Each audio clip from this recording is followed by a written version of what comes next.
චරිත් ගිහිල්ලා අගමැතිතුමියටයි මාලිමාවේ කණ්ඩායමටයි පුදුම ඇරියස් එකක් තිබුණේ. එයා ගිහිල්ලා ඇත්ති වෙන්න මඩ ගහන්න පටන් ගත්තා.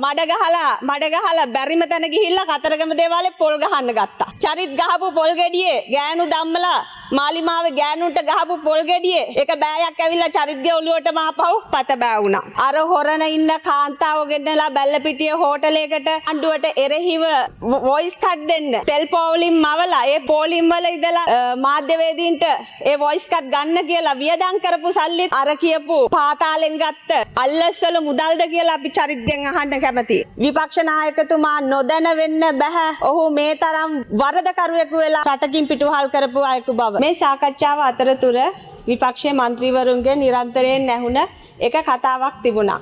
අපි කාලා බලලා නෙමෙයි පත් කරගත්තේ. කාලා බලලා නොවෙන්න පුළුවන්.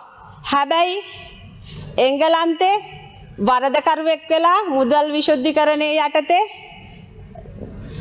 පළවා හැරපු පුද්ගලයෙකු තමන්ගේ පක්ෂයේ කෘත්‍යාධිකාරී මණ්ඩලයට දාගන්නකොට ආසන සංවිධායක ලෙස හොරන ආසනයේ බාර දෙනකොට විපක්ෂ නායකතුමා නොදැන වෙන්න බෑ. ඔහු මේ තරම් වරදකරුවෙකු වෙලා රටකින් පිටුහල් කරපු අයෙකු බව.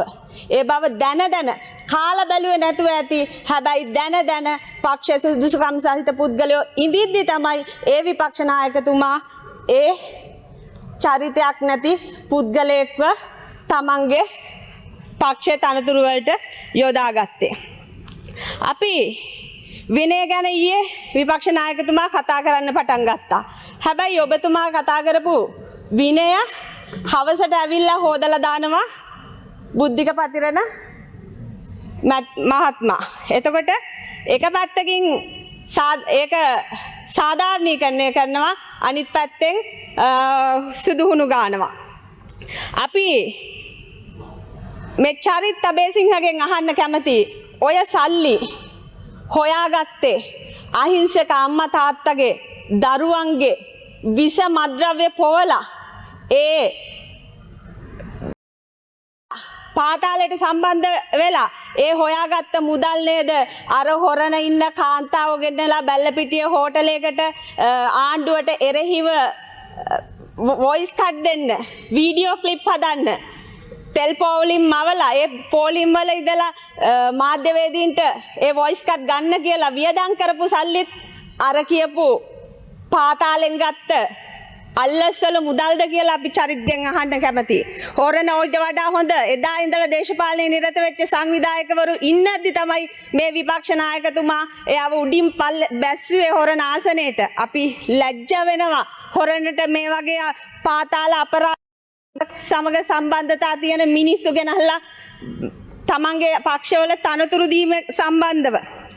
ඒ වගේම චරිත් ගිහිල්ලා අගමැතිතුමියටයි මාලිමාවේ කණ්ඩායමටයි පුදුම ඇරියස් එකක් තිබුණේ. එයා ගිහිල්ලා ඇත්ති වෙන්න මඩ ගහන්න පටන් ගත්තා. මඩ ගහලා බැරිම තැන ගිහිල්ලා කතරගම දේවාලේ පොල් ගහන්න ගත්තා. චරිත් ගහපු පොල් ගෙඩියේ ගෑනු ධම්මලා මාලිමාවේ ගෑනුන්ට ගහපු පොල් ගෙඩියේ එක බෑයක් ඇවිල්ලා චරිත්ගේ ඔළුවටම ආපහු පත බෑ වුණා. කරන කලට දිට්ඨ ධම්ම වේදනීය කර්ම කියන්නේ ඒවා තමයි. කරන කලට පව් මීරිය මිසේ විදින කලට දුක් දැඩි වේ ගිනිසේ.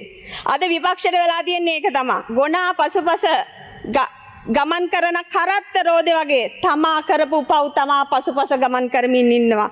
මේ බේබිලට ඇහෙන්න ඕනි තාජුදීන්ගේ අවසන් මොහොතේ පණ අදිනකොට ඒ ඇහිච්ච වේදනාව මේ බේබිලාගේ කන් වලට ඇහෙන්න ඕනි. එක්නැලිගොඩ ඝාතනයේදී ඒ වේදනාව මේ බේබිලට ඇහෙන්න ඕනි. ඒගොල්ලන්ගේ අම්මලට ඇහෙන්න ඕනි.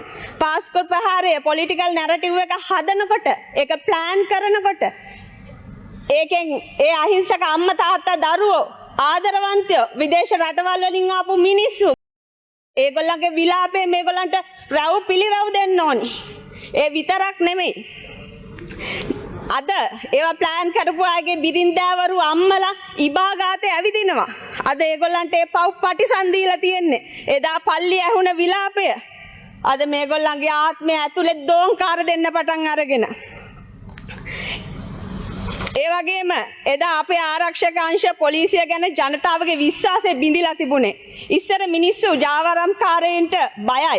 කෝල් එකක් දෙනකොට පොලිසියට ඒගොල්ලෝ හිතනවා පොලිසියෙන් Taman දීපු කෝල් එක පිළිබඳව අර Java ආරම්භකාරයෝ දැනුවත් කරයි කියලා.